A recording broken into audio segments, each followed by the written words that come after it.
त्या विरुद्ध आम्ही culpable homicide not amounting to culpable homicide amounting to murder, म्हणजे ज्याला आपण मराठीमध्ये मनुष्यवधाचा गुन्हा दाखल करण्याच्या आम्ही FIR साठी पत्र देणार आहोत.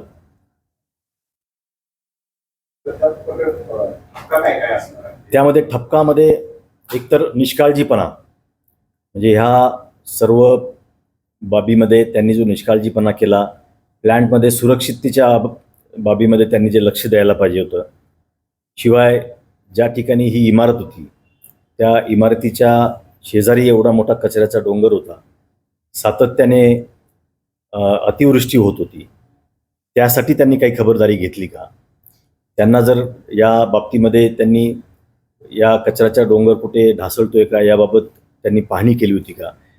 त्याचप्रमाणे त्यांनी इमारतीच्या ज्या आवश्यक परवानग्या आहेत त्या त्यांनी घेतल्या नाहीत. या सर्व बाबी आणि त्या ठपका ठेवून MRTP ॲक्ट प्रमाणे, त्याचप्रमाणे आपल्या BNS ॲक्ट प्रमाणे आणि अजून अनुषंगिक जे काही कलम लावायचे असतील त्याप्रमाणे हा गुन्हा दाखल करण्यासाठी आम्ही आता पत्र देतो. सर, मी जे म्हणते की इमारतीची परवानगी आहे त्यामध्ये ते निष्पन्न झालं का की पहिल्या आणि दुसऱ्या मजल्याला त्यांनी पूर्णत्वाचा दाखला त्यांना नव्हता, त्यामुळेच ते सुरू? आता प्राथमिक चौकशीमध्ये हे स्पष्टपणे आता निदर्शनास आलेलं आहे की इमारतीची फक्त ग्राउंड फ्लोअरचीच परवानगी मागितली गेली आणि इमारतीच्या ग्राउंड फ्लोअरलाच फक्त भोगवटा पत्र हे दिलेलं आहे. तो मनुष्यवधाचा दाखल होते तो नेमका कुणावर होता, म्हणजे कंपनी या संदर्भात की संजय कुलकर्णी असतील किंवा इतर अधिकारी असतील त्यांच्यावर? हा गुन्हा आता कंपनीचे जे अधिकारी आहेत, प्लॅन्ट हेड आणि कंपनीचे जे जबाबदार अधिकारी आहेत त्यांच्यावरती गुन्हा दाखल होईल. महापालिकेच्या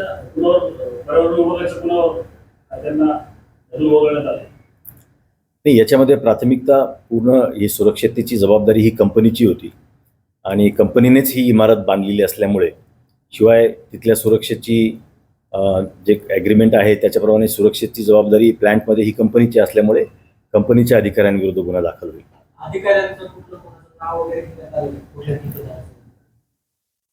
कंपनीच्या मी आता FIR जेव्हा दाखल होईल त्याच्यानंतरच हे सर्व डिटेल्स आपल्याशी शेअर करेल. आता FIR कंपनीचं नाव अँटनी लारा. नाही, FIR आजच दाखल होईल.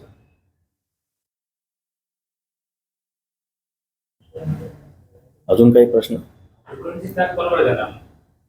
कुलकर्णीचा चार्ज आम्ही आता ओंबासेंकडे दिलाय आणि कार्यकारी अभियंता अल्लाटांचा चार्ज निकमकडे दिलेला आहे. कार्यकारी अभियंता निकम.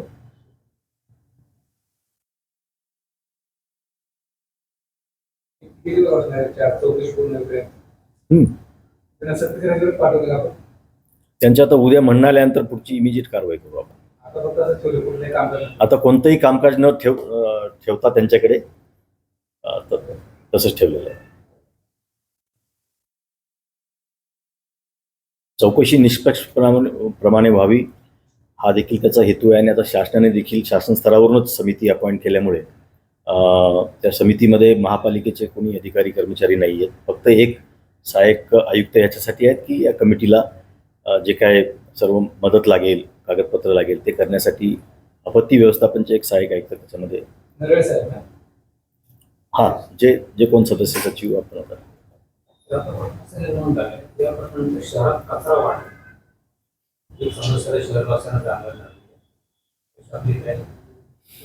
निश्चित आता शहरामध्ये, कारण आपल्या शहरामध्ये एकच फक्त आपला डम्पिंगचा डेपो असल्यामुळे, कचऱ्याचा डेपो असल्यामुळे, आपल्याकडे दुसरा कुठला पर्याय नसल्यामुळे आपण ह्याच कचरा डेपोवरती पूर्णपणे अवलंबून आहोत आणि त्यामुळे इतके दिवस जेव्हा प्लॅन्ट चालू होता त्यावेळेला याची समस्या आपल्याला जाणवत नव्हती, कारण आपण 1400 मेट्रिक टन तिथे प्लॅन्टवर टाकून तिथे त्याचं प्रोसेसिंग करत होतो.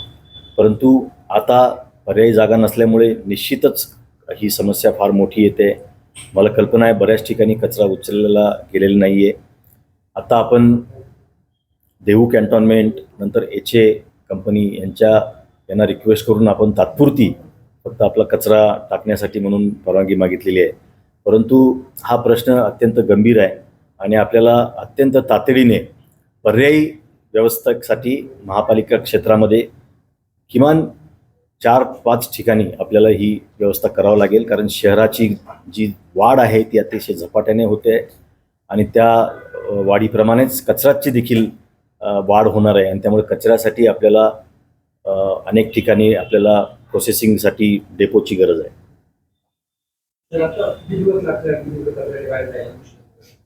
आमचा प्रयत्न आहे की अजून एक 2-3 दिवसामध्ये आपल्याला इथे सर्व स्थिरस्थावर झालं, पोलिसांची काही इन्क्वायरी वगैरे असेल त्याप्रमाणे पोलिसांशी विचारविनिमय करून तिथे कचऱ्याच्या गाड्या पाठवण्यासाठी आम्ही प्रयत्न करू. तरी मला वाटतं अजून आठवडा जाईल या सगळ्या गोष्टी. अहवाल सादर करण्याची मुदत 1 महिना दिलाय ना. 1 महिन्यासाठी मला वाटतं अंतरिम 1 महिन्याच्या आत प्राथमिक अहवाल सादर करावा आणि 2 महिन्याच्या आत अंतिम चौकशी आहे.